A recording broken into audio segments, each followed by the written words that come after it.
ஹல்லேலூயா, ஹல்லேலூயா.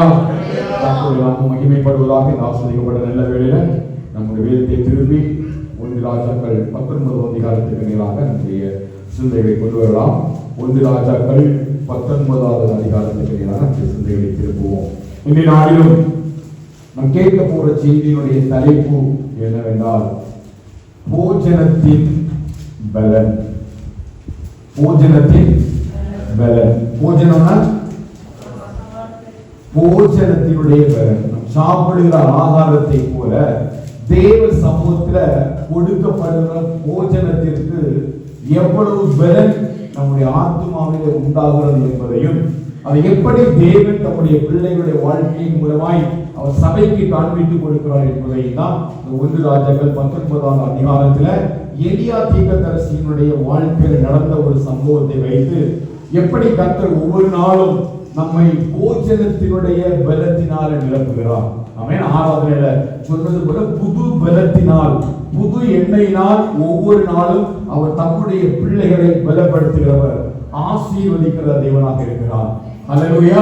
ஒவ்வொரு நாளும் அவருடைய கிருபை நமக்கு போதுமானதாக இருக்கிறது. புது பலத்தினாலும் புது கிருபையினாலும் நடத்துகிற தேவன் அந்த ஆலயத்தில் கொண்டு வந்து தம்முடைய வார்த்தையினால நம்ம என்ன செய்கிறார்? போஜனம் கொடுக்கும்படி அவர் பிரயாசப்படுகிறார். ஹல்லேலூயா. வசனத்தை வாசித்தா மட்டும் நமக்கு புரியும். 19வது அதிகாரம் அவருடைய 8வது வசனத்தை வாசிக்கிறார். அப்பொழுது அவன் எழுந்திருந்து புசித்து குடித்து அந்த போஜனத்தின் பலத்தினால் 40 நாள் இரவு பகல் ஓரேப் என்னும் தேவனுடைய பர்வதம் மட்டும் நடந்து போனான். எந்த பலத்தினால்? போஜனத்தின் பலத்தினால்.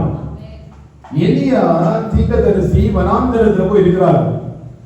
சரித்திரத்தை படிக்கும் பொழுது பெயர்சபாவில தன்னோட வேலைக்காரன் வைத்துட்டு 1 மணி தூரத்துக்கு, 1 நாள் தூரமா நடந்து வந்து ஒரு சூறை செடியின் கீழே அவர் உட்கார்ந்து இருக்கிறார்.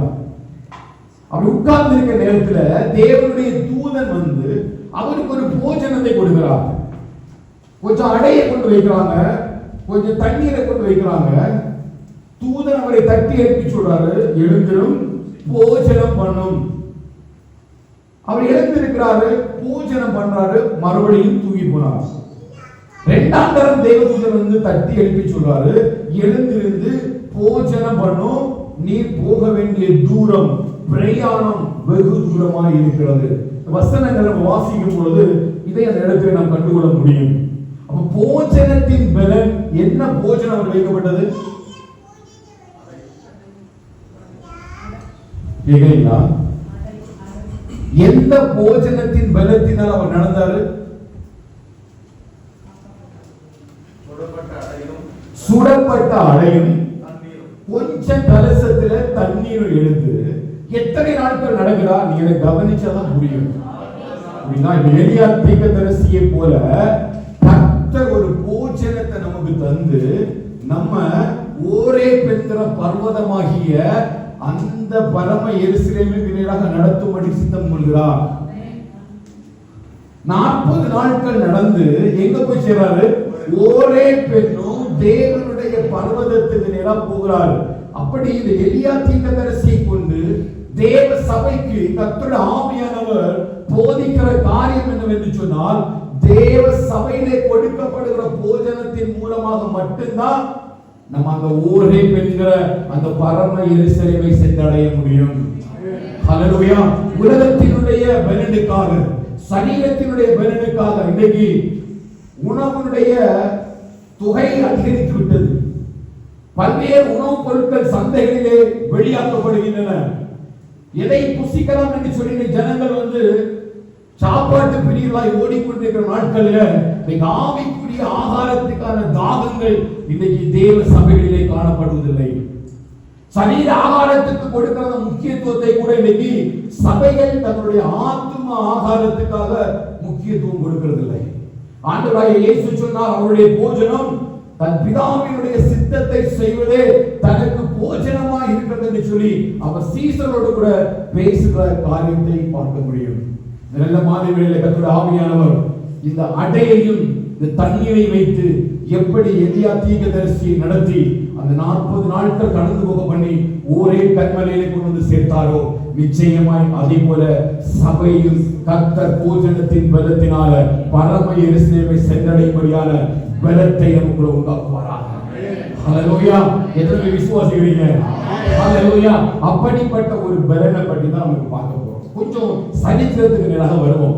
மூன்று முக்கியமான நபர்களை நம்ம பார்க்க முடியும். ஒன்று ஆகாப், இன்னொன்று யேசபேல், இன்னொரு எலியா. இந்த மூன்று பேருமே இந்த காலகட்டத்தில் எதற்கு எடுத்தாலும் இந்த யேசபேல் ஆவி என்கிறதான ஒரு பெரிய ஒரு வார்த்தையை இன்னைக்கு செய்தார்கள், பேசிக்கொண்டு இருக்கிறார்கள். இந்த யேசபேல் என்கிற நேம் இன்னைக்கு கிறிஸ்தவ வட்டாரத்தில் ஒரு பாப்புலர் ஆகிவிட்டது.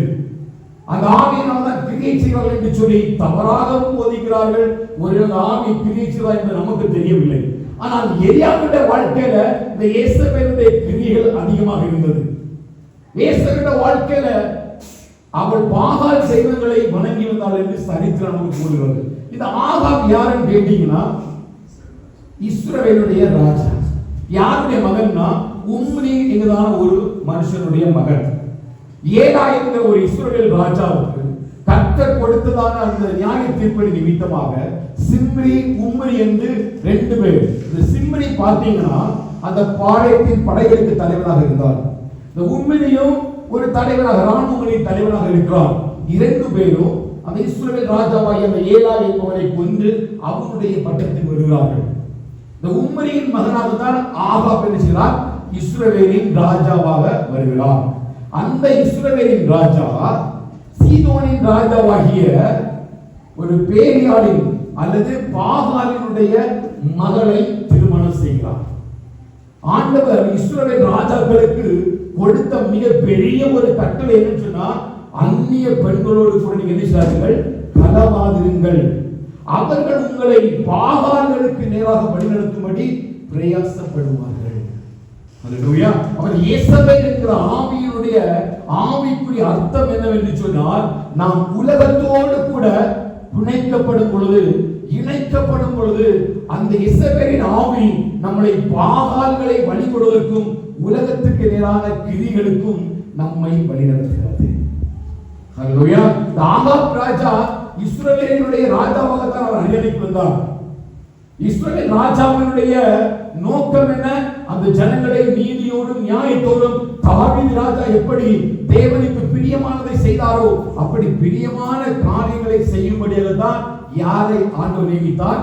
ராஜாக்களை இஸ்ரவேலில் நியமித்தார். இவன் 17வது அதிகாரத்துக்கு வருவது என்று சொன்னால் 16வது அதிகாரம் 30-30 வசனத்தை வாசிக்கலாம்.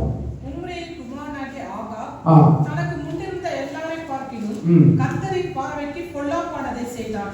நேபாத்தின் குமாரனாகிய யெரொபெயாமின் பாவங்களில் நடப்பது அவனுக்கு கொஞ்ச காரியம் என்று நினைத்தார் போல் அவன் சீதோனியரின் ராஜாவாகிய எத்பாகாலின் குமாரத்தி யேசபேலை பாகம் பண்ணிட்டும் அல்லாமல் அவன் போய் பாகாலையும் சேவித்து அதை பணிந்து கொண்டு ஆகாப் ராஜா எப்படி நடக்கணும்? கர்த்தருக்கு பிரியமானவனாக நடக்கணும்.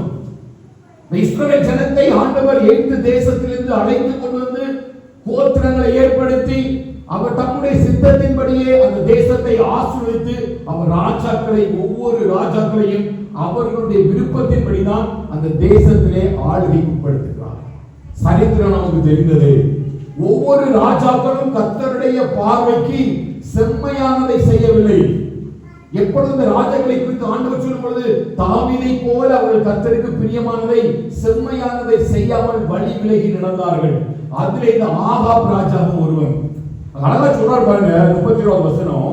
நேபாத்தின் குமாரனாகிய யெரொபெயாமின் பாவங்களில் நடப்பது அவனுக்கு கொஞ்ச காரியம் என்று, அவன் பாவம் போதாதுன்னு இன்னும் பாவத்தை என்ன பண்றான்? எனக்கு கவனிங்க. இந்த ஆகாப் யெரொபெயாமின் பாவங்களை காட்டிலும் அதிக பாவங்களை செய்யும்படி பிரயாசப்பட்டான்.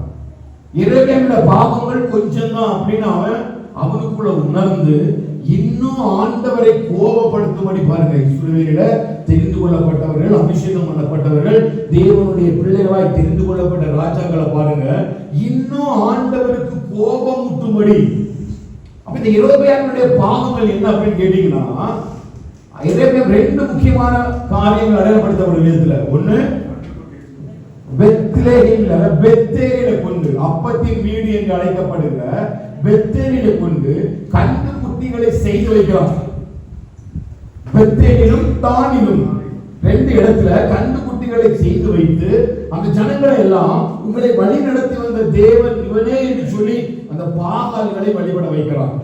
இரண்டாவது காரியம், தனக்கு பிடித்தவர்களை லேவியர்களை மட்டும்தான் என்ன பண்ண முடியும், ஆசாரியர்களை ஏற்படுத்த முடியும். ஆண்டவரால் தெரிந்து கொள்ளப்படாத ஈனமானவர்களை எடுத்து அவன் தேவனுடைய ஆலயத்தில் ஆசாரியராக நியமித்தான். இதுவே தேவனுடைய பார்வைக்கு மிகப்பெரிய கோபம்.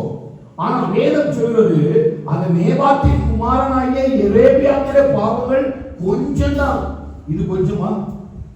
பெத்தேல் என்கிற தேவனுடைய ஆலயத்துல கண்டுகுட்டியை செய்து வைத்து நீ இதை ஆராதனை என்று சொல்லி நேபாத்தின் குமாரனாகிய யெரொபெயாம் இஸ்ரவேல் ஜனங்களை தவறான பாதைக்கு நடத்துகிறார். இது கொஞ்சம் பாவமா? இல்ல. ஆனா வேதம் சொல்லுது, இதையே அவன் கொஞ்சம் பாவம் என்று நினைத்து என்ன பண்றான் அப்படின்னா, சீதோனியரின் ராஜாவாகிய ஏத்பாகாலினுடைய மகள் யேசபேலை திருமணம் செய்து மாத்திரமல்ல, அடுத்து பாருங்க, அந்த பாகால்களை சேவித்து அதை பணிந்து கொண்டு. இஸ்ரவேலின் ராஜாக்கள் யாரை பணிந்து கொள்ள வேண்டும்? இஸ்ரவேலின் சேனைகளாகிய கர்த்தரை மட்டும்தான் பணிந்து கொள்ள வேண்டும். இது யாருக்கு கொடுத்த கட்டளைகள், கற்பனை? நம்முடைய முற்பிதாக்களுக்கு கொடுத்த கட்டளைகளும் கற்பனைகளும். தெளிவாக வசனம் சொல்கிறது, உங்கள் பின்வரும் சந்ததிக்கு இதை என்ன செய்ய கொடுத்து போங்கள். ஆனால் அந்த முற்பிதாக்கள் தவறினதுனால இன்னும் தேவனை கோபப்படுத்தும்படிக்கு ஆகாப் இந்த ஒரு பெரிய ஒரு உலகத்தோடு கூட ஒரு ஐக்கியத்தை ஏற்படுத்துகிறார். ஹalleluya. நீங்கள் நான் ஆகாபை போலதான் நம்ம இருந்த, நம்ம தான் கர்த்தர் நம்மை பிடிச்சிருக்காரு, ராஜாவாக வச்சிருக்கிறார். ஆகாப் இந்த ராஜாவுக்கு எந்த தகுதியும் கிடையாது. ஆனா அந்த தகப்பனாகிய உம்ரியின் மூலமாக தான் இந்த ஆகாப் அந்த இஸ்ரவேலுடைய அரியணைக்கு வர்றான். ஆனா அப்படி அந்த ராஜாவாக மாறின பிறகு அவன் யாரை தெரிந்திருக்க வேண்டும்? கர்த்தரை வணங்கி இருக்க வேண்டும். அந்த ராஜ்யத்தின் பதவிக்கு வந்த பிறகு அங்கே கொடுக்கப்பட்டிருக்கிற சகல காரியங்களும் எதினால் என்பதை உணர்ந்து அவன் செயல்பட்டிருக்க வேண்டும். ஆனால் அதை மறந்து அவன் சொல்றான், இது கொஞ்சம் பாவம் என்று சொல்லி அந்த யெசபேல் திருமணம் செய்கிறான். அந்த நாட்களில் இஸ்ரவேல்ல பெரிய ஒரு பஞ்சம், மழை இல்லை. அதனால என்ன பண்றாங்கன்னா, பாகால் தெய்வங்களுக்கு தோப்புல விக்கிரங்களை வச்சு வணங்கி மழைக்காக என்ன செய்றாங்க, அந்த பாகாலுக்கு பெரிய ஒரு ஜெபத்தை ஏறெடுக்கிறாங்க. மழையை வர்ஷிக்க பண்ணும்படி அவர் பாகாலுடைய தீர்க்கதரிசியை வைத்து ஒரு பெரிய பூஜையை பண்ணி பாகால் தெய்வங்களை வழிபட்டு இந்த ஆகாப்பும் சேர்ந்து அந்த இஸ்ரவேலிலே விக்கிரக தோப்புகளை வைத்து அவனுக்கு ஒரு பெரிய ஒரு ஆராதனை செய்வதை பார்க்க முடியும். அப்படி அந்த விக்கிரக ஆராதனையுடைய மத்தியில தான் ஆண்டவர் எலியா தீர்க்கதரிசி அனுப்பி சொல்றாரு, என் வார்த்தையின்படியே மழை என்ன செய்யாது. நீ படிச்சீங்களா? அது 17ஆம் அதிகாரத்தில் 1வது வசனத்தை வாசிக்க பார்க்கலாம். கிரியத்தின் குடிகளிலே திஸ்பியனாகிய எலியா ஆகாபை நோக்கி, என் வார்த்தையின்படியே வாக்கின்படியே அன்றி இந்த வருஷங்களிலே பனியும் மழையும் பெய்யாதிருக்கும் என்று இஸ்ரவேலின் தேவனாகிய கர்த்தருக்கு முன்பாக நிற்கிறான், அவருடைய ஜீவனை கொண்டு சொல்கிறேன் என்றான். அந்த பாகால் வழிபாடு மழைக்காக நடைபெறுகிறது.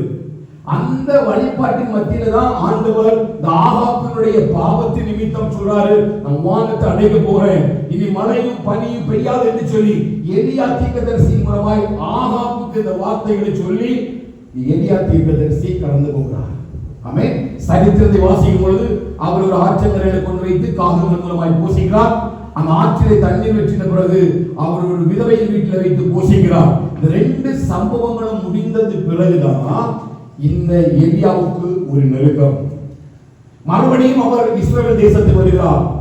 450 பாகால் தீர்க்கதரிசிகளை கொண்டு போடுகிறார். நம்ம எல்லாருக்கும் தெரியும், பலிபீடங்களை கட்டி பலிகளை செலுத்தும் பொழுது அவர்கள் பாகால் தீர்க்கதரிசிகளை கொண்டு போட்டு விட்டார். அடுத்த 19வது அதிகாரத்துக்கு வரும் பொழுதுதான் அந்த 1வது வசனம் வாசிங்க. இப்பதான் நம்ம ட்ராக் பண்ணணும். 19வது அதிகாரம் 1வது வசனம்.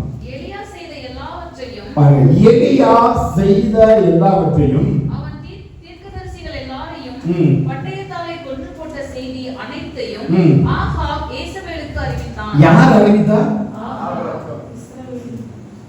இஸ்ரவேலின் தேவனாகிய கர்த்தர் தம்முடைய தீர்க்கதரிசியை வைத்து செய்த காரியத்தை பார்த்து யார் மனம் திரும்பி இருக்கணும்? ஆகாப் புத்துள்ளவனாய் மனம் திரும்பி இருக்க வேண்டும். ஆனா ஆகாப்புக்கு அந்த நாட்கள்ல எலியாவை எதிர்க்கக்கூடிய தைரியம் இல்லை. ஆமென். ஏன் தைரியம் இல்லைன்னா, நாபோத்தின் திராட்சை தோட்டத்தை படி நம்ம வாசித்திருப்போம். அந்த நாபோத் திராட்சை தோட்டத்தை தரமாட்டேன், என் சுதந்திரத்தை தரமாட்டேன்னு சொன்னா ஆள் வீட்டுல போய் நல்ல தூங்கிட்டான். அவன் இருதயம் வேதனைப்பட்டது. ஆனா இந்த யேசபேல் அழகான தந்திரத்தோடு கூட அந்த நாபோத்தை கொலை செய்து அந்த திராட்சை தோட்டத்தை கொடுக்கிறான். அதுபோல இப்ப ஆகாப் என்ன நினைக்கிறான் அப்படின்னா, இந்த எலியா தீர்க்கதரிசி தன்னால் என்ன செய்ய முடியாது, ஒன்றும் செய்ய முடியாது. அவன் நிச்சயமாய் இந்த யேசபேலினுடைய ஆவியின் மூலமாய் எலியாவை முறியடித்து விட முடியும் என்று சொல்லி தவறான கண்ணோட்டத்தோடு கூட அவன் என்ன பண்றான், யேசபேலுக்கு சொல்றான். இப்பதான் இந்த போஜனத்தினுடைய பலனுடைய அந்த மகிமையை நம்ம இங்க பார்க்க போறோம். ஒரு தீர்க்கதரிசி ஆனாலும் சரி, ஒரு தேவனுடைய பிள்ளை ஆனாலும் சரி, நிச்சயமாய் சில இடங்களில நாம் சோர்ந்து போக வேண்டிய சூழ்நிலைக்குள்ள தள்ளப்படுகிறோம். சில நேரங்களில நாம் பலன் இழந்து போய்விடுகிறோம். சில இயேசுவினுடைய கிரியைகள் அல்லது நமக்கு விரோதமாக எழும்புகிற சில பலவீனங்கள், சூழ்நிலைகள், கஷ்டங்கள், நஷ்டங்கள், கரடு முரடான பாதைகள், வனாந்தரத்தை போன்ற பாதைகள், சூழ்நிலைகள் எல்லாம் பார்க்கும் பொழுது நம்ம எவ்வளவுதான் ஜெபித்தாலும், எவ்வளவுதான் ஆண்டவர் ஆராதித்தாலும், எவ்வளவுதான் அபிஷேகம் பண்ணப்பட்ட தீர்க்கதரிசியாகவே இருந்தாலும், சில நேரங்களில இந்த யேசபேலினுடைய ஆவிகள் என்ன செய்வது, சோர்வடைய பண்ணுகிறது. அல்லேலூயா. அப்ப இந்த எலியா 2வது வசனத்தை வாசிங்கன்னா, அப்பொழுது யேசபேல் ம். எலியாவின் இடத்தில் ஆள் அனுப்பி ம். அவர்களில் ஒவ்வொருவருடைய பிராணனுக்கு செய்யப்பட்டது போல ம். நான் நாளை இந்நேரத்தில் உன் பிராணனுக்கு செய்யாதே போனேனானால் ம். தேவர்கள் அதற்கு சரியாகவும் ம். அதற்கு அதிகமாகவும் எனக்கு செய்ய கடவர்கள் என்று சொல்லச் சொன்னார். அல்லேலூயா. இங்க பாருங்க, யேசபேல் இது தெரிஞ்ச உடனே இவ என்ன பண்ண, ஆகாப் நினைச்ச மாதிரியே ரியாக்ட் ஆகுறா. இப்ப ஆகாப்புடைய என்ன என்னன்னா, எப்படி நாபோத்த அவள் கொலை செய்து தந்திரமாக கொலை செய்தாலோ அதே போல நிச்சயமாய் இந்த யேசபேலினால எலியாவை கொலை செய்ய முடியும், இந்த தீர்க்கதரிசியை கொலை செய்ய முடியும். ஏன்னா அந்த நாபோத்தின் திராட்சை தோட்டத்துல எலியாவை தேடி போகும்போது ஒரு வார்த்தை சொல்றான், என் பலகனே நீ என்னை கண்டுபிடித்தாயோ. அந்த நாபோத்தின் திராட்சை தோட்டத்தை எடுப்பதற்காக அவன் போகும்பொழுது அந்த இடத்துல அவனை பார்த்து சொல்ற வார்த்தையே, என் பகஞ்சனே. 20வது வசனம் வாசிப்ப, 21வது அதிகாரம் 20வது வசனம் வாசிப்பீங்களா? அப்பொழுது ஆகாப் எலியாவை நோக்கி, என் பகஞ்சனே நீ என்னை கண்டுபிடித்தாய். எலியா தீர்க்கதரிசிய ஆகாப் எப்படி பார்க்கிறாரு? அல்லேலூயா. ஆனா அவருடைய முற்பிதாக்கள் தீர்க்கதரிசிகள் மூலமாக தான் ராஜ்யத்தை ஆளுகை செய்தார்கள்.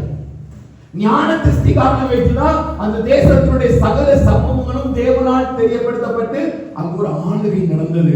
ஆனா இந்த ஆகாப் என்ன பண்றானா, தன்னால நிற்க முடியாததுனால அந்த யேசபேல் என்கிற தன்னுடைய மனைவியாகிய அந்த ஆவியை ஏவி எலியா தீர்க்கதரிசியை கொடுறாரு.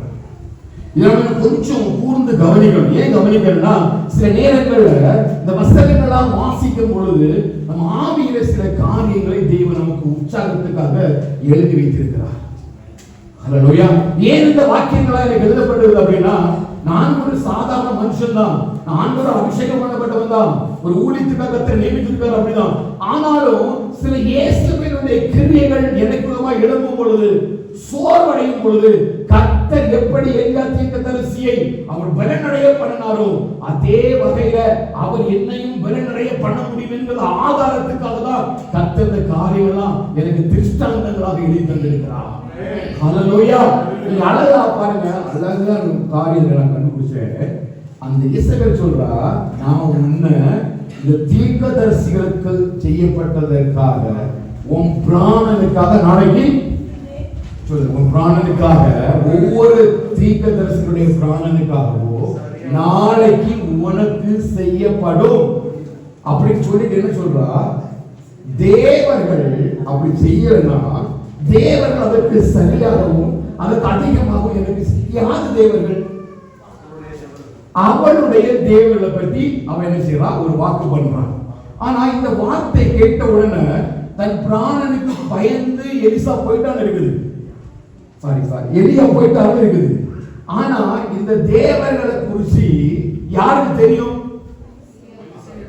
ஆல்ரெடி எலியாவுக்கு தெரியும். அதுக்கு முந்தின வசனத்துக்கு பாருங்க, 18வது அதிகாரம் 27வது வசனத்தை வாசிங்க.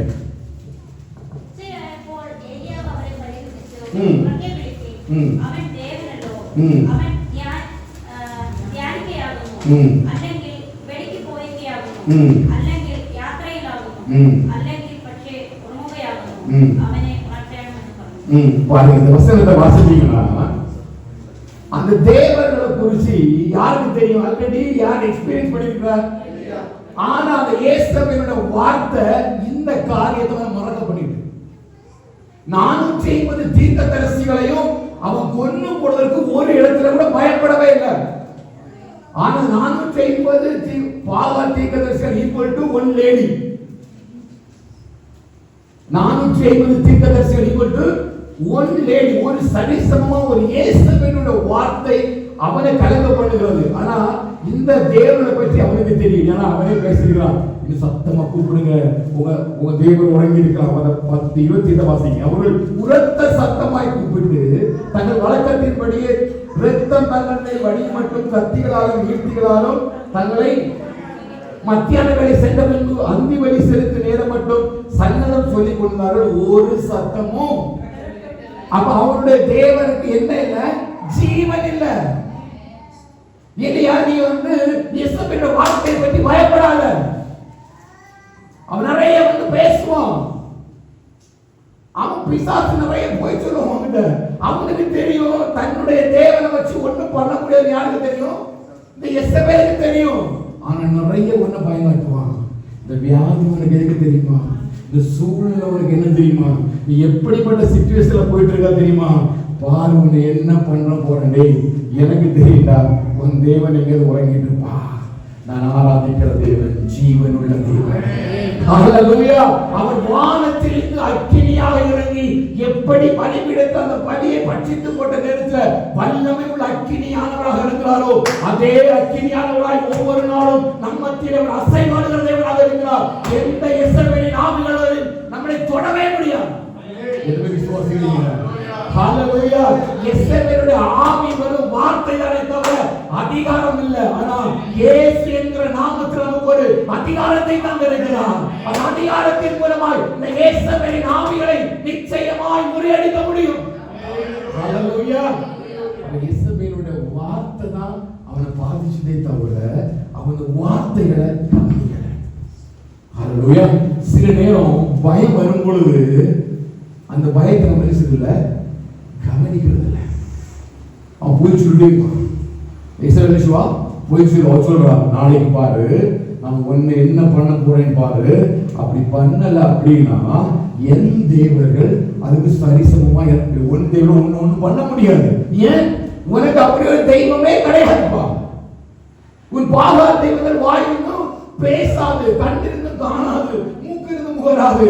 ஆனால் என் தேவன் சர்வ வல்லமுள்ள தேவன். அவர் வானத்தையும் பூமியை உண்டாக்கின தேவன். அவர் எலியாவை எதற்கு பயப்படுறார்? ஹல்லேலூயா. இயேசுவினுடைய ஆவி வெறும் பயம் காட்டுறாங்க. பூச்சாண்டி காட்டுறது தெரியுமா? பூச்சாண்டி, இந்த பூச்சாண்டி காட்டுறாங்க.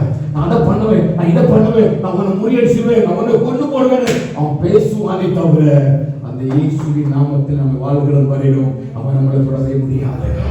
ஹல்லேலூயா. இந்த வானத்தில் பூமியில் எல்லா நாமத்தை காட்டிலும் ஒரு மேலான ஒரு நாமத்தை கர்த்தர் நமக்குள்ள வைத்திருக்கிற வரையிலும் ஒரு இயேசுவின் நாமம் நம்மை தொடவே முடியாது.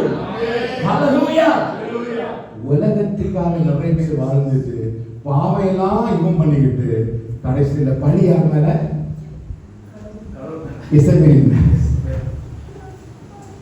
தனக்கு மனசும் மாம்சம் விரும்பினபடி ஃபுல்லா ஓடுறது, தனக்கு விருப்பமான காரியத்தை எல்லாம் செய்துட்டு கடைசியில பழி யார் மேல போடுறது? இயேசுவின் நாமம் மேல போடுறது. அது ஒண்ணு பண்ண முடியாது, தொடவே முடியாது. அது சும்மா பயம் காட்டும். ஆனால் நீ தேவனுடைய சமூகத்தை விட்டு விலகி ஓடும் பொழுது நிச்சயமா அது உனக்கு வரும். ஹல்லேலூயா. தேவனுடைய நாமத்தை விட்டு நீ விலகி ஓடும் பொழுது நிச்சயமா அது உன்னை தொடும். அதனால 91 சங்கீதத்தில் ஆண்டவர் சொன்னார் இல்லையா, மத்தியாரத்தில் பாலாக்கும் சங்காரத்துக்கும் கொடுக்கப்பட்ட அத்தனை வாதைகளும் இந்த பூமியில சுழந்து கொண்டுதான் இருக்கின்றன. சத்துரு சுழந்து கொண்டுதான் இருக்கிறான். அப்படி சுழந்து கொண்டிருக்கும் பொழுது உன்னதமானவருடைய மறைவுக்குள்ளையும் சர்வ வல்லருடைய நிழலுக்குள்ள யாரெல்லாம் வாசம் பண்றாங்களோ அவங்க மட்டும்தான் இப்படிப்பட்ட சங்காரத்துக்கு விலகி விட முடியும். ஹல்லேலூயா. இந்த இடத்துல எலியா அது என்ன செஞ்சாரு? விட்டுட்டார். அடுத்த வசனத்தை வாங்க. 3வது வசனம். அவனுக்கு அது தெரிந்த பொழுது தன் பிராணனை காக்க யூதாவைச் சேர்ந்த தன் பிராணனை காக்க அவன் யூதாவை சேர்ந்த பெயர்சவாக போறாரு. இந்த பிராணனை காக்க ரொம்ப முக்கியம். ஏன் அப்படின்னா நம்முடைய பிராணன் யார் கையில் இருக்குது? 2 தடவை அவனுக்கு ஆகாப் எழும்பக்கூடிய நேரம் ஆண்டவரே அவனுக்கு வார்த்தை கொடுத்து சொல்றாரு, நீ கேரி தாச்சங்கரைக்கு போ, நான் உன்னை போஷிப்பேன். அப்ப இவன் பிராணனை காத்தது யாரு? சொல்ல முடியுதா? அப்போ இவன் யெசபேலினுடைய சத்தத்திற்கு எலியா தன் செவிகளை சாய்க்கிறான். தேவ மனுஷன் தான், தேவ பிள்ளை தான், ஆராதிக்கிறவன் தான். ஆனா நிச்சயமா உனக்கு ஒண்ணு தெரியணும், இந்த யெசபேலுடைய ஆவிகள் உன்னை விலை பண்ணும்படி, தேவனுடைய சமூகத்தில் உன்னை பிரிக்கும்படி சில சூழ்ச்சிகளை ஏற்படுத்தும். ஏன் அபிஷேகம் பண்ணப்பட வேண்டிய ஆகாப் கூட, இஸ்ரவேலுடைய ஜனங்களை நடத்த வேண்டிய ஆகாப் ராஜா கூட ஒருவேளை யேசபேலுடைய ஆவிகளை உனக்குள்ளமாய் எழுப்பி விடலாம். கூட இருக்கிறவங்க உனக்குள்ளமாய் பாகாலுடைய ஆவிகளை எழுப்ப பண்ணலாம். குடும்பத்தார் உனக்குள்ளமாய் பாகாலுடைய ஆவிகளை எழுப்ப பண்ணலாம். ஆனா ஒரு பொழுதும் உன்னை தொடுவதற்கு தேவன் அனுமதிக்கவே மாட்டார். ஹல்லேலூயா. இது ஒண்ணும் என்ன செய்யாது? சேதப்படுத்தாது. ஆனா அந்த வார்த்தையை அந்த நேரத்தில் யார் விசுவாசிக்க முடியல? எலியாவுக்கு விசுவாசிக்க முடியல. 2 டைம். ஒன்று, விதவைக்கு வீட்டுல கொண்டு போய் ஆண்டவர் என்ன பண்றாரு? அவனை போஷிக்கிறாரு. விதவைக்கே ஆகாரத்துக்கு வழி இல்லை, சாப்பாட்டுக்கு வழி இல்லை. 2 தடவையும் எலியாவே நீ கொஞ்சம் யோசித்து பாரு. ஆகாப் உனக்கு விரோதமா எழுதின போதுதான் வேதம் சொல்லுது, அவனை தேடாத இடமே கிடையாது ஆகாப். அது உபதியா சொல்றான், நீ போயிட்டு. ஆனா இந்த ஆகாப் ராஜா எல்லா இடத்துல என்ன பண்ணான்? ஒரு இடம் விடாம உங்களை ஃபுல்லா அடிச்சுனா தேடிட்டு இருந்தான். அந்த இடத்துலயும் எலியாவே உன் பிராணனை காத்து கொண்டவர் யார்? தேவனாகிய கர்த்தர். ஆனா இந்த யெசபேலினுடைய வார்த்தைகளுக்கு அவன் செவி கொடுத்ததுனால என்ன பண்றான்? பயந்து இவன் நம்முடைய பிராணனை நம்ம தான் காக்கணும், யாரும் காக்க மாட்டாங்கன்னு ஓடுறான். எவ்வளவு தூரம் நம்ம பிராணனை காக்க நம்ம ஓட முடியும்? நான் வானத்துக்கு ஏறினாலும் நீ அங்கேயும் இருக்கிறீர், நான் பாதாளங்களிலே சென்று படுக்கை போட்டாலும் அங்கே உமது கரம் என்னை தாங்குகிறது. நான் எங்க ஓடுவேன்? எலியாவே நீ எங்க ஓடுவார்? உன் பிராணனை காக்க உன் சொந்த முயற்சியில நீ எவ்வளவு தூரம் ஓடுவார்? எந்த டாக்டரை பாப்பா, எந்த ஆபீஸ் போவா, எவ்வளவு பணம் சொல்லி என்னதான் பண்ண முடியும்? கடைசியில் எல்லாரும் ஒரு வார்த்தை சொல்லுவாங்க, உங்க ஆண்டவரை தேடுங்க. ஹல்லேலூயா.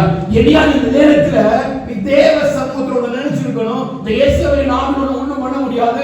2 முறை ஒரு பிராணனை காத்தவர், இந்த முறை ஒரு பிராணனை காத்த வல்லமையுள்ள தேவனாக இருக்கிறார். நிச்சயமா சத்துருக்களுக்கும் பலவீனங்களுக்கும் சுகவீனங்களுக்கும் ஒன்னையும் குடும்பத்தையும் அவர் காப்பதற்கு சர்வ வல்லமையுள்ள தேவனாக இருக்கிறார். அவர் இயேசுவின் தேவன் அல்ல, அவர் ஜீவனுள்ள சர்வ வல்லமையுள்ள தேவன், வானத்தையும் பூமியையும் உண்டாக்கினவர். ஹல்லேலூயா. அவர் உன்னையும் என்னை காக்க முடியும். ஹல்லேலூயா. நம்முடைய ஜீவனை பற்றி பிராணனை பற்றி சொல்றாரு, கவலைப்படக்கூடாது. ஆண்டவருடைய சித்தம் இல்லாம இந்த பிராணனை இது போகவே செய்யாது. ஹல்லேலூயா. நம்முடைய ஜீவன் கிறிஸ்துவுடனே கூட இருக்கிறது, அவருக்குள் இருக்கிறது, பிதாவாகிய தேவனுக்கு வைக்கப்பட்டிருக்கிறது. அப்ப ஒருவரும் அவருடைய சித்தம் இல்லாம பிராணனை எடுக்கவே முடியாது. சில நேரங்களில் பலவீனம் வரலாம், சில நேரங்களில் சூழ்நிலைகள் மாறலாம், சில நேரங்களில் கஷ்டங்கள் வரலாம். நீ கரடுமுரடான பாதை நடப்பது போல இருக்கலாம். ஆனா ஒன்று மட்டும் செய், தேவனுடைய சமூகத்தை விட்டு விலகி விடாத. நீ தேவ சமூகத்தில் நில்லு, கர்த்தர் நிச்சயமாக உன்னை எழும்ப பண்ணுவார். ஹல்லேலூயா. இதுவரை நடத்தினவர் இன்னும் நடத்துவார். நீ தாவீதிலே கேட்டீங்கன்னா தாவீது சொல்வார், இந்த தேவன் என்றென்றைக்கும் உள்ள சதா காலங்களிலும் அவர் என்னுடைய தேவன், மரண பரியந்தம் என்னை நடத்துவார். ஹல்லேலூயா. இந்த வாசிக்கும் பொழுது நான் பார்த்தேன், பிராணனை காக்கிறதுக்கு யார் ரிஸ்க் எடுக்கிறா? எலியா ரிஸ்க் எடுக்கிறார். அது எங்க போறாரு பாத்தீங்கன்னா, பெயர்செபா என்கிற வனாந்திரத்துக்கு போறாரு. பெயர்செபா என்கிற வனாந்திரம் ரொம்ப ஃபேமஸான வனாந்திரம்.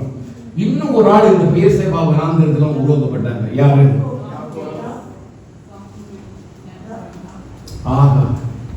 ஆகார் பெயர்செபா வனாந்திரத்துல போய் தன் பிள்ளையை கொஞ்சம் தூரமா வச்சுட்டு தன் பிள்ளை சாகுவதை பார்க்க மாட்டேன்னு சொல்லிக்கிட்டு அவங்க ஜெபிக்கிறத பார்க்கணும். ஆண்டவர் பார்க்கிறார். ஆண்டவர் பிள்ளையுடைய அழுகை சத்தத்தை கேட்டு பெயர்செபா வனாந்திரத்துல எதை கட்டளையிடுகிறாரு? தண்ணீரை கட்டளையிடுகிறார்.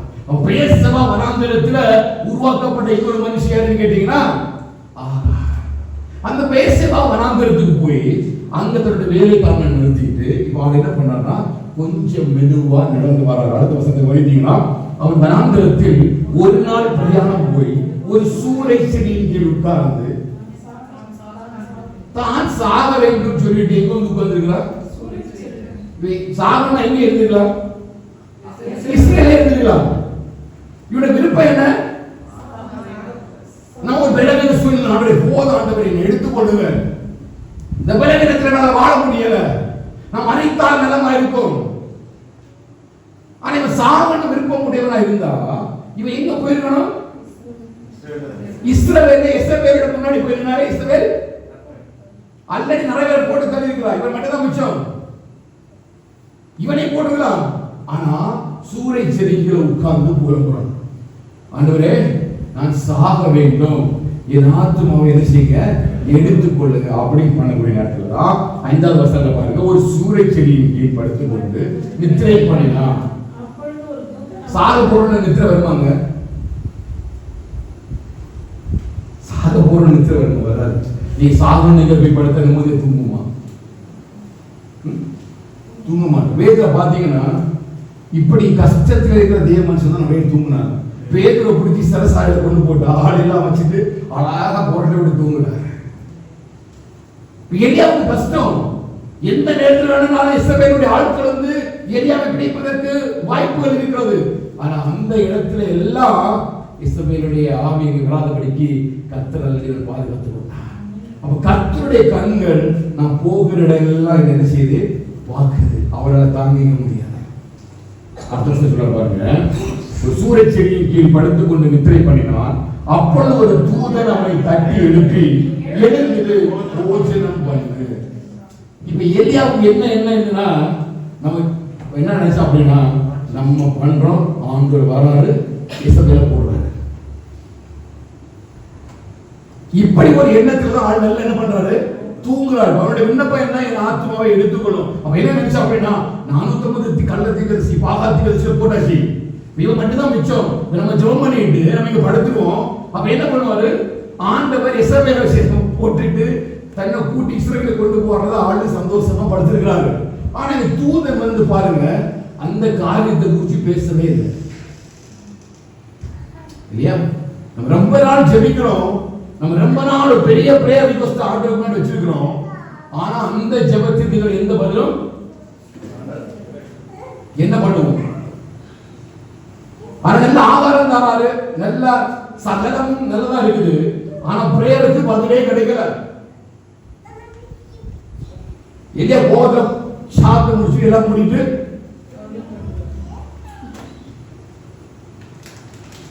மறுபடியும் திரும்பவும் தூதன் வரான். திரும்பவும் தூதன் என்ன சொல்றான், எழுந்திருந்து போஜனம் பண்ணு, நீ பண்ண வேண்டிய பிரயாணம் வெகு தூரம் என்றார். முதல்ல இதை சொல்லல, முதல்ல தூதன் என்ன செய்யல, சொல்லல, நீ எழுந்துரு போஜனம் பண்ணா. எழுப்புனா போஜனம் பண்ணா.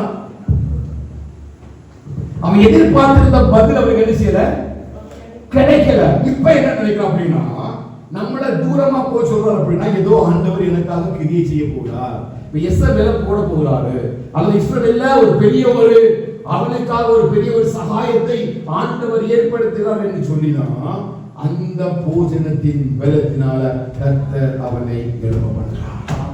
இதுவரையும் சரித்திரம். ஆனா ஒரு சாதாரண மனுஷன், உலக மனுஷன்கிட்ட போய் இந்த சம்பவத்தை கொடுத்து வேதத்தில் சரித்திரம் எழுதப்பட்டிருக்கிறது. ஒருவன் அடையையும் தண்ணீரையும் சாப்பிட்டு ஒரு வனாந்தரத்துல 40 நாள் நடந்தானா எவனா நம்புவான்? ராமாயணம் மகாபாரதம் மாதிரி கதை மாதிரி.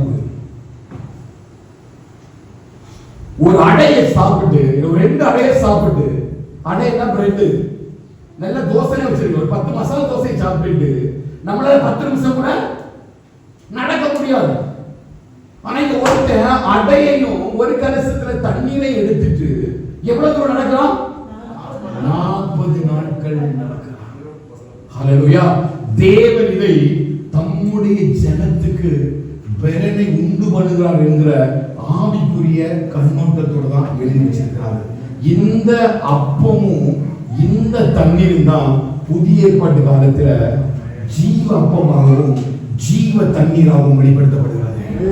எலியாவே உனக்கு கொடுக்கப்பட்ட அந்த தூதருடைய அப்பம் வெறும் தணலினாலே சுடப்பட்ட அப்பம் இல்ல, அது வானத்திலிருந்து இறங்கி வந்த மெய்யான அப்பமாய தேவனுடைய வார்த்தை. அந்த வார்த்தையை புசிக்கும் பொழுது 40 நாள் அல்ல, 40 வருஷமானாலும் என் தேவன் அக்கினி ஸ்தம்பத்தினாலும் மேக ஸ்தம்பத்தினாலும் இந்த வனாந்தரத்தை கடக்க பண்ணி உன்னை பாலும் தேடி ஓடுகிற அந்த கானான் தேசத்திலே கொண்டு சேர்ப்பதற்கு இந்த வானத்திலிருந்து உங்களுக்காக கொடுக்கப்பட்ட மெய்யான ஒரு ஜீவப்பம். ஹல்லேலூயா. இது உலகத்துக்கு தெரியாது. யோவான் 6ஆம் அதிகாரத்தில் சொல்றாரு, ஜீவ அப்பம் நானே, உலகத்திலிருந்து இறங்கி வந்த அந்த ஜீவ அப்பம் நானே. அப்ப எலியாவுக்கு தூதன் கொண்டு கொடுத்தது என்ன தெரியுமா? சன்னலினால சுடப்பட்ட அப்பம் என்று சொல்லி எழுதப்பட்டிருந்தாலும் ஆவிக்குரிய அர்த்தத்துல அந்த மெய்யான ஜீவ அப்பத்தை அவனை புசிக்கிறதை நாம் பார்க்க முடியும். ஹல்லேலூயா.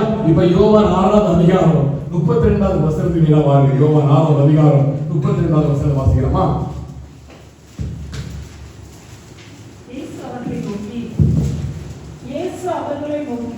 வானத்திலிருந்து வந்த அப்பத்தை மோசே உங்களுக்கு கொடுக்கவில்லை, என் பிதாவோ வானத்திலிருந்து வந்த மெய்யான அப்பத்தை உங்களுக்கு கொடுக்கிறார் என்று மெய்யாகவே உங்களுக்கு சொல்கிறேன். வானத்திலிருந்து இறங்கி உலகத்துக்கு ஜீவனை கொடுக்கிற அப்பமே தேவன் அருளிய அப்பம் என்றார். அடுத்தது, அப்பொழுது அவர்கள் அவரை நோக்கி, ஆண்டவரே, இந்த அப்பத்தை எப்பொழுதும் எங்களுக்கு தர வேண்டும். அடுத்த வசனம் வாசிங்க சொல்லுது, இயேசு அவர்களை நோக்கி, ஜீவ அப்பம் என்னிடத்தில் வருகிறவன், என்னிடத்தில் வருகிறவன், தேவனிடத்தில் வருகிறவன், ஜீவ அப்பத்தை புசிக்கிறவன், வார்த்தையாய வசனத்தை வாசிக்கிறவன், வார்த்தைய வசனத்தை தியானம் பண்ணுகிறவன், வசனத்தின் மேல் பிரியமாய் இருக்கிறவன் ஒரு காலம் பசியடையான். ஹல்லேலூயா. 40 நாள்ல உன்னை 400 வருஷமும் கர்த்தரோடு நடத்தும். ஆமென். ஹல்லேலூயா. எத்தனை சொல்றீங்க? எலியாவே உனக்கு முன்னாடி வச்ச அப்பம் இல்லையா? எலியா கேள்வியே கேட்கிறார். எலியா அதை பற்றி சிந்தனை இல்லை. ஒரு அப்பத்தை வச்சிருக்காரு, அப்பத்துக்குள்ள ஜீவன் இருக்குது. ஹல்லேலூயா. நிறைய பேர் இந்த வார்த்தை தான் நடத்துது. நீ உயிரோடு இருப்பது காரணமே இந்த ஜீவன் அப்பம் தான். ஒருவேளை தலைவினால சுடப்பட்ட அப்பம் மட்டும் உனக்கு இல்லைன்னா உனக்கு இது சங்கூதிப்பாங்க. இந்த ஜீவ அப்பத்தை தான் ஒவ்வொரு நாளும் உனக்குள்ள பலத்தை உண்டு பண்ணுவாங்க.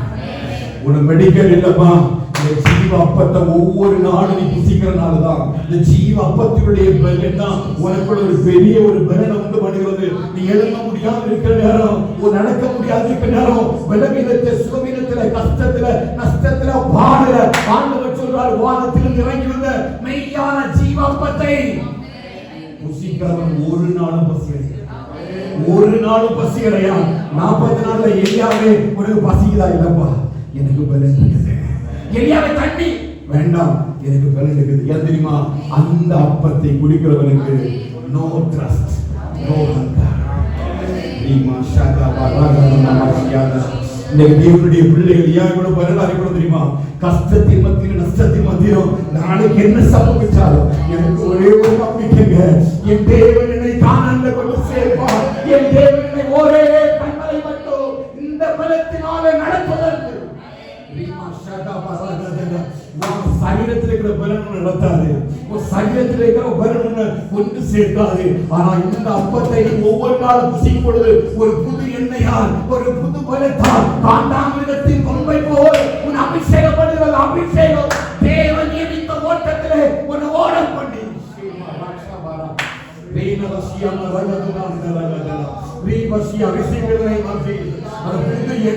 அந்த புது அபிஷேகம், அந்த புதிய அப்பத்தை கர்த்தர் வச்சிருக்கிறாரு. நீ எழுப்பி ஓடு.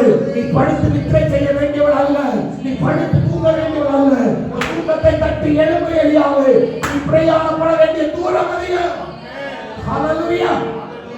இங்க வச்சு வாழ்க்கையை முடிக்க மாட்டார், இதோட வாழ்க்கையை ஸ்டாப் பண்ண மாட்டாரு. இன்னும் 40 வருஷம் ஓடணும். ஆயுசு நாள் 40 வருஷம் கூட்டுவார். இன்னும் 40 வருஷத்துக்கு தத்த ஒரு ஆயுசு நாள்களை கூட்டுவார்.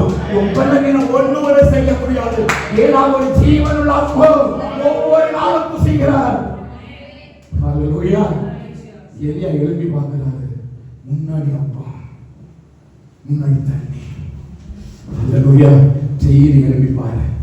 முன்னாடி புதுசா சுடப்பட்ட அப்பா, முன்னாடி புதுசா சுடப்பட்ட தண்ணி. ஹல்லேலூயா. ரிஜெக்ட் பண்ணாத, சாப்பிடு. அன்னைக்குள்ள பலத்தை அது தரும். நீ எல்லாம் குடிச்சிரு.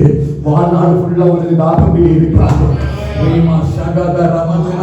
அந்த வார்த்தை ஒவ்வொரு நாளும் சூடப்பட்ட அப்பட்ட எலியா பேலன்ஸ் இல்லை. அவன் எப்படிதான் வந்து படுத்துருந்தான்? கோபத்தோடு வந்து படுத்துருந்தான். அவனுக்கு என்ன பதில் வேணும் அப்படின்னா, எசபேலை எப்படியாவது முடிக்கணும். ஆனா அப்பத்தையும் தண்ணீரையும் பார்த்த உடனே பேச முடியல. ஹல்லேலூயா. உனக்கு எவ்வளவுதான் கஷ்டம் இருந்தாலும் இந்த அப்பத்தையும் தண்ணீரையும் பாரு. ஒரு சூழ்நிலை எல்லாம் உன்னை விட்டு மாறும். சூழ்நிலை எல்லாம் கத்தவங்க சொல்றாரு மாறப்பதான் அந்த அதெல்லாம் தகவல் சொல்றாரு. உங்களுடைய வேதமும் என் மன மகிழ்ச்சி எங்காவது இருந்தாலும் இப்போ எளிய துக்கத்துல இருக்கிறார். துக்கத்துல தொண்டு அடைந்தது தாங்க சொல்றேன். எல்லாம் எழுந்து போச்சு. எனக்கு ஒண்ணுமே முடியல. என் எலும்புகளால் உடையிற நிலைமை இருக்குது. ஆனா ஒண்ணு தாங்கிதே, ஒரு வேறு உனக்கு மன மகிழ்ச்சி. ஜீவனுள்ள அப்போ உனக்கு பலன். நல்லா சாப்பிடு. நிச்சயமா இந்த அப்போ உனக்கு ஒரு பெரிய பலனை நாட்களை உண்டு வரும். எது விசுவாசிக்கிறீங்க? ஹல்லேலூயா. அப்பத்தை புசிச்சு நீ தண்ணீரை பருகி நீ எழுந்து நிற்கும் பொழுது இந்த போஜனத்தின் பலன் உன்னை இந்த பலனால் ஓடப்படும். ஹல்லேலூயா. ஆவிக்குரிய வாழ்க்கையை சோர்ந்து போயிருக்கிறியா? உன் சரீர வாழ்க்கையை சோர்ந்து போயிருக்கிறியா? உன் குடும்ப சூழல் உன்னை சோர்வடைய பண்ணுகிறதா? பயப்படாத, கலங்காத. ஒவ்வொரு நாளும் எழும்பி உன் முன்னாடி வச்சிருக்கிற அப்பத்தை எடுத்து புசித்து உன் முன்னாடி வைக்கப்பட்டிருக்கிற இந்த ஜீவ தண்ணீரை நீ குடிக்கும் பொழுது நிச்சயமா இந்த பலத்தினால இந்த வனாந்திரத்தை கடப்பதற்கு தேவன் உனக்கு கிருபை தருவாராக. ஹல்லேலூயா. இந்த வனாந்திரத்தை கடப்பதற்கு கர்த்தருக்கு கிருபை தருவாராக. வனாந்திரம் ஒருவேளை பெரிதாக இருக்கலாம், ஆனால் உன்னுடைய இருக்கிற பலன் அந்த வனாந்திரத்தின் தூரத்தை பார்த்திடும். பெரிய ஜீவனுள்ள பலனை கர்த்தர் வச்சிருக்கிறார். ஹல்லேலூயா. சாதாரண மிருகத்தினுடைய பலன் அல்ல, ஒரு காண்டாமிருகத்தினுடைய பலனை கர்த்தர் வச்சிருக்கிறார். நிச்சயமா இந்த சூழ்நிலைகளை நீ கடப்பாய். இந்த சூழ்நிலைகளை நீ கடப்பாய். இந்த ஜெயத்தை உனக்கு கர்த்தர் கட்டளையிடுவார். உன் பலவீனத்தை மாற்றுவார். உன் சூழ்நிலையை மாற்றுவார். நிச்சயமா புது எண்ணெயால் புது பலத்தால் கர்த்தர் உன்னை அபிஷேகம் பண்ணுவார். ஹல்லேலூயா. இந்த அப்போ என்ன ஒரு நித்திய வாழ்வுக்காக அழைத்து. ஹல்லேலூயா. ஆண்டவர் சொன்னாரு, இந்த அப்பத்தை புசிக்கிறவன் ஒரு நாளா அவன் எலியா எப்படிங்க ஒரு அடையும் ஒரு தண்ணீரை வச்சு 40 நாள் நோ இமேஜினேஷன். மனுஷன் அதை சிந்திக்கவே முடியாது.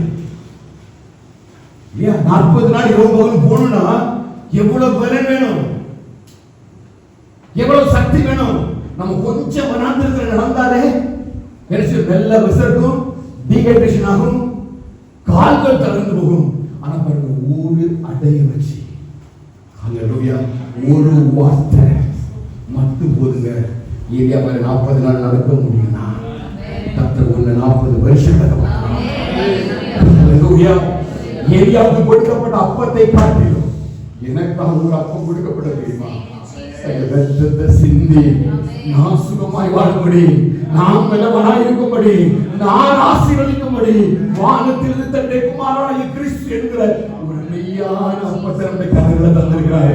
எல்லா மன நேரத்துல பைபிளை எடுத்து இந்த மெய்யான அப்பத்தை, இந்த மெய்யான அப்பத்தை பிரியா சகலமா சுனாரகா லேதரமா சீக்ளோ ரத்தரகல சுனாரகா, இந்த ஜீவனுள்ள அப்பத்தை, இந்த ஜீவனுள்ள அப்பத்தை நீ புசிக்கும் போது கர்த்தர் உனக்குள்ள விளைச்சை கொண்டு வருகிறார். ஹalleluya. நான் நாடு எப்படி நடக்கிறன்னு நினைச்ச உனக்கு கர்த்தர் 40 வருஷம் நடக்க பண்ணுவார். 4 நாட்கள் மாத்திரமல்ல, 40 வருஷம். வஸ்திரம் பட சாப்பகல, உன்னுடைய சப்பல் சாப்பகல, ஒண்ணும் உனக்கு குறையவே இல்லை. எப்படி ஆனது தாயோ அப்படியே கர்த்தர் நடத்துவார். ஒரே ஒரு விஷயம் தாங்க, இந்த ஜீவனுள்ள மெய்யான அப்பத்தை எலியா புசித்ததுனால அவன் எழுந்து நடக்க ஆரம்பிக்கிறான். அவனுக்கு ஒரு புதிய பலத்தை பார்க்கிறான், அவனுக்கு ஒரு புதிய ஜீவனை பார்க்கிறான். இந்த ஜீவன் அவனுக்குள்ள எழும்ப வேகமா அந்த வனாந்தரத்தை கடந்து போறான். ஹalleluya. ஒரு நடக்கிற பாதை கடமுறடா இருக்கலாம், நான் போகிற பாதை வனாந்தரமா இருக்கலாம், எல்லாம் எனக்கு வனாந்தரமாயே இருக்கலாம். இது எனக்கு கிடைக்குமா கிடைக்காதா, சூழ்நிலை மாறுமா மாறலதா, எது வேணாலும் யோசித்து கொண்டிருக்கலாம். ஆனா இந்த ஜீவனுள்ள அப்பத்தை நீ புசிக்க ஆரம்பிக்கும் பொழுது ஒரு சூழ்நிலையை மாற்றுவதற்கு அவர் நல்லமை உள்ள தேவனாக இருக்கிறார். ஹalleluya. ஒரு வார்த்தையாகிய இந்த இயேசு உங்களுக்குள்ளே வாசம் பண்ண, அதான் சொல்றார், நீங்கள் என்னிலும் நான் உங்களிலும் வாசம் பண்றாங்க. இந்த வார்த்தை உங்களோட வாசம் பண்ணுதா? வெறும் வாயினால் அல்ல, கிரியைகளினால அன்பு கூறணும். ஹalleluya. நீ ஜெபத்துக்கு பதில் கிடைக்கலன்னு நீ சோர்ந்து போய் சூரிய செடிகளை படுத்திருக்காங்க. எலும்பு முன்னாடி அடையும் தண்ணீரம். ஹalleluya. இது என்ன வார்த்தை கொடுக்கப்பட்டு தெரியுமா? நேர யோவான் எழுதின சுவிசேஷம் 6ஆம் அதிகாரத்தில் 27ஆம் வசனம் வாசிக்கலாம்.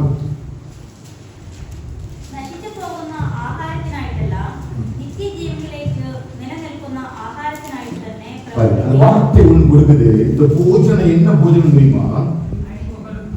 நித்திய ஜீவன் வரைக்கும் நிலைநிற்கிற போஜனம்.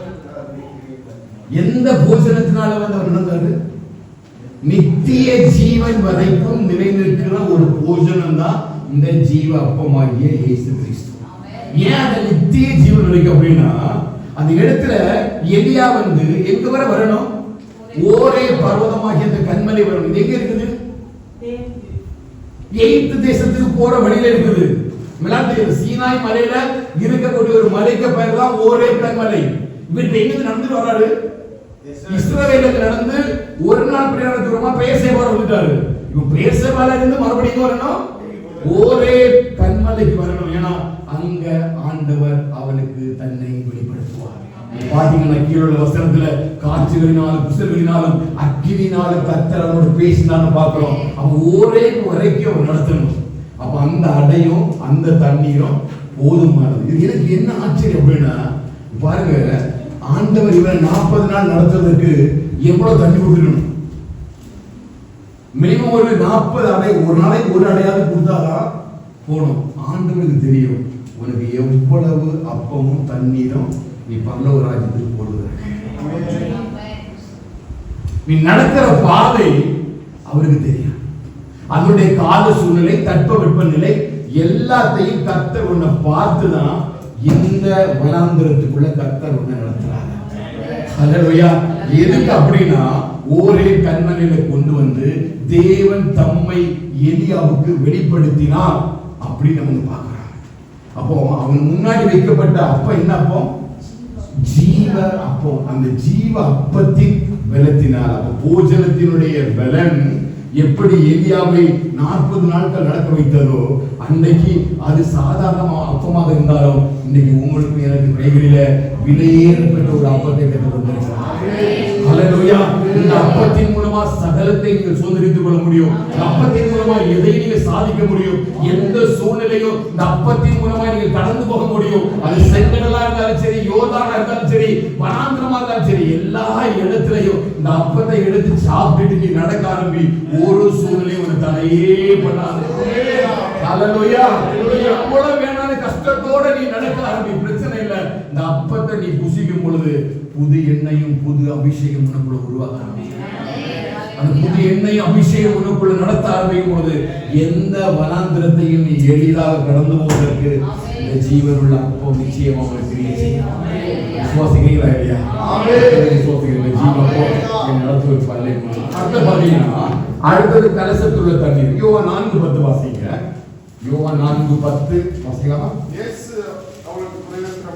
இயேசுவுக்கு பிரதித்திரமாக நீ தேவனுடைய ஈவையும் தாகத்திற்கு தா என்று உன்னிடத்தில் கேட்கிறவர் இன்னார் என்பதை மறந்திருக்கிறதாயானால் நீ அவரிடத்தில் கேட்டிருப்பாய், அவர் உனக்கு ஜீவ தண்ணீரை கொடுத்திருப்பார். 14 வாசிங்க.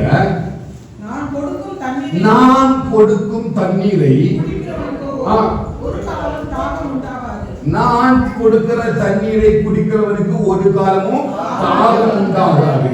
நான் அவனுக்கு கொடுக்கும் தண்ணீர் அவனுக்குள்ளே நித்திய ஜீவன். இவ்வளவு பெரிய வார்த்தை. ஹல்லேலூயா.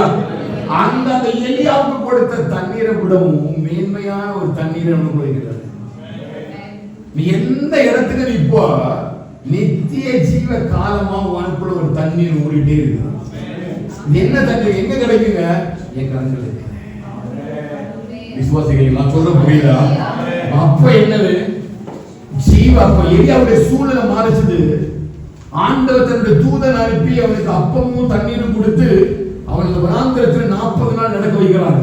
யோசேப்பினுடைய சில கிரியைகள் அவனுடைய சூழ்நிலையை மாற்றி விட்டது. அதுபோல தேவனுடைய பிள்ளைகளை நமக்கு சில நேரங்களில் சூழ்நிலை மாறும். ஆனா அந்த சூழ்நிலை ஒரு நாள் அவனுக்கு என்ன செய்யக்கூடாது? பயம் வரக்கூடாது. அந்த இடத்துல நீ இந்த அப்பத்தை எடுத்து புசிக்க ஆரம்பிச்சு. ஹல்லேலூயா. நீ அப்பத்தை எடுத்து நீ சாப்பிட ஆரம்பிக்கும் பொழுது நீ 40 நாள்ல 40 வருஷம் நடப்பதற்கும் தேவையான பலத்தை இந்த போஜனம் உனக்குள்ள கொண்டு வரும். ஹல்லேலூயா. அந்த தேவனிடத்திலிருந்து கிடைக்கிற அந்த ஜீவ தண்ணீர். சமாரியர் சொல்றாரு, உன்னை தாகத்துக்கு தண்ணீர் தான் கேட்கறது யாரும் உனக்கு தெரியாது. அவர் கொடுக்கும் தண்ணீரை குடிக்கிறவனுக்கு நித்திய ஜீவ காலமாய். 2 வார்த்தை முக்கியம். இந்த போஜனம் எது தெரியுமா? நித்தியமாய் நமக்கு ஒரு பெரிய பலத்தை உண்டு பண்ணுற போஜனம் தான் இது. ஹல்லேலூயா. எந்த காரியத்திலையும் உனக்கு ஒரு பலன் வேணுமா? நீ இந்த இடத்தை எடுத்துக்க, இந்த அப்பத்தை எடுத்துக்க, இந்த தண்ணீரை பருகி பிரயாசப்படு. இந்த அப்பமும் தண்ணீரும் உன்னை எந்த சூழ்நிலையும் கடக்க பண்ணும். எந்த இடத்திலையும் நீ ஜெயத்தை கொண்டு நீ வெற்றியாய் வாழ்வதற்கு இந்த பலத்தின் ஆகாரம் நமக்கு போதுமானது. அந்த பலம் தெரியுமா? நித்திய ஜீவன் வரைக்கும் நிலைநிற்கிற போஜனம் தான் இந்த அப்பமும் இந்த தண்ணீரும் எலியாவுக்கு கொடுக்கப்பட்டது. ஹல்லேலூயா. அந்த எலியாவுக்கு கொடுக்கப்பட்ட அந்த அப்பத்தை தண்ணீரை தான் இன்றைய பெத்த சபைக்கு முன்பதாக அவர் அப்பத்தை தண்ணீரை வைக்கிறார். இதை புசிக்க ஆரம்பிங்க, இதை குடிக்க ஆரம்பிங்க. எந்த இசைகளின் ஆவிகளை நீங்க மேற்கொள்ள முடியும்? எந்த மாம்ச கிரிகளை நீங்க மேற்கொள்ள முடியும்? உலகத்திற்குரிய எந்த சூழ்நிலையை கடக்க முடியும்? உலகத்தில் நீங்க தேவனுக்கு பிரியமாய் வாழபடி எல்லா காரியத்திலையும் உங்களுக்கு பலனை உண்டு பண்ணும்படியாய் இந்த அப்பமும் தண்ணீரும் போதுமானது. ஹல்லேலூயா.